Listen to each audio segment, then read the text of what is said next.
أعوذ بالله من الشيطان الرجيم. بسم الله الرحمن الرحيم.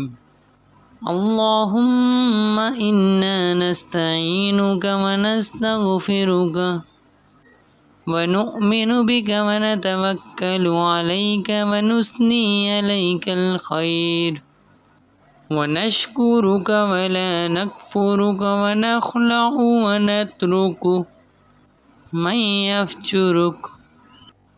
اللهم إياك نعبد ولك نصلي ونسجد وإليك نسعى ونحفد ونرجو رحمتك ونخشى عذابك إن عذابك بالكفار ملحق.